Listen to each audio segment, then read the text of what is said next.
Honey ട്രാപ്പിൽ കുരുക്കി നിരവധി യുവാക്കളെ തട്ടിപ്പിനിരയാക്കിയ കാസർഗോഡ് സ്വദേശിനിയെക്കുറിച്ച് കൂടുതൽ വിവരങ്ങൾ ഇപ്പോൾ പുറത്തു വരികയാണ്. ഇൻകം ടാക്സ് ഓഫീസർ എന്ന വ്യാജേന പോലീസ് സ്റ്റേഷനിൽ എത്തിയതിൻ്റെ വിവരങ്ങളാണ് പുറത്തു വന്നിരിക്കുന്നത്. 2021 ശ്രുതി ചന്ദ്രശേഖരൻ കാസർഗോഡ് ടൗൺ പോലീസ് സ്റ്റേഷനിൽ നൽകിയ ഇൻകം ടാക്സ് സബ് ഇൻസ്പെക്ടറുടെ വ്യാജ ID കാർഡ് പുറത്തു വന്നിട്ടുണ്ട്.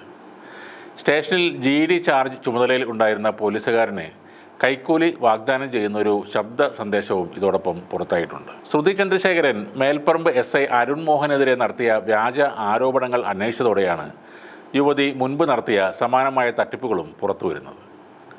2021 ജൂണിൽ കാസർഗോഡ് ടൗൺ പോലീസ് സ്റ്റേഷനിലെത്തിയ ശ്രുതി ഇൻകം ടാക്സ് സബ് ഇൻസ്പെക്ടറെന്ന് സ്വയം പരിചയപ്പെടുത്തിയിരുന്നു.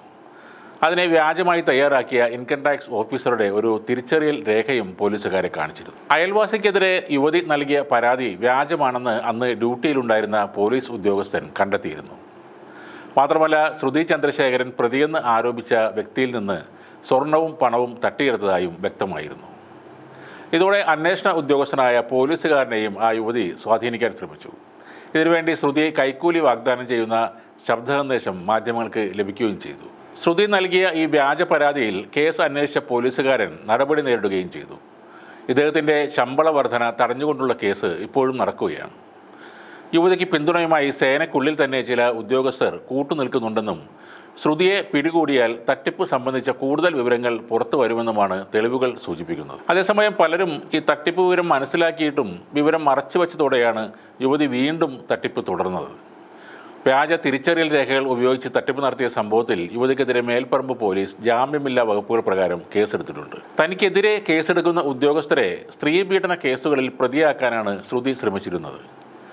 താൻ നൽകിയ പരാതി വ്യാജമെന്ന് കണ്ടെത്തിയ മേൽപ്പറമ്പ് സ്റ്റേഷനിലെ SIയുമായി വഴിവിട്ട ബന്ധമുണ്ടെന്നും ശ്രുതി പ്രചാരണം നടത്തിയിരുന്നു. ശ്രുതിയുടെ പെരുമാറ്റത്തിൽ സംശയം തോന്നി ചോദ്യം ചെയ്ത വനിതാ സെൽ SIക്കെതിരെയും വ്യാജ ആരോപണങ്ങൾ ഉന്നയിച്ചിരുന്നു. പുല്ലൂർ പെരിയ സ്വദേശിയായ യുവാവിനെതിരെ മംഗലാപുരത്ത് പീഡന കേസ് നൽകി ജയിലിൽ അടച്ചതോടെയാണ് ശ്രുതി ചന്ദ്രശേഖരൻ നടത്തുന്ന തട്ടിപ്പ് വിവരങ്ങൾ പുറത്തു വന്നത്. ISROയിൽ അസിസ്റ്റന്റ് എഞ്ചിനീയർ ചമഞ്ഞും IAS വിദ്യാർത്ഥിനി എന്ന നിലയിലുമാണ് യുവാക്കളെ ശ്രുതി വലയിലാക്കിയിരുന്നത്. എല്ലാവർക്കും ഇവർ വിവാഹ വാഗ്ദാനം നൽകുകയും ചെയ്തിരുന്നു.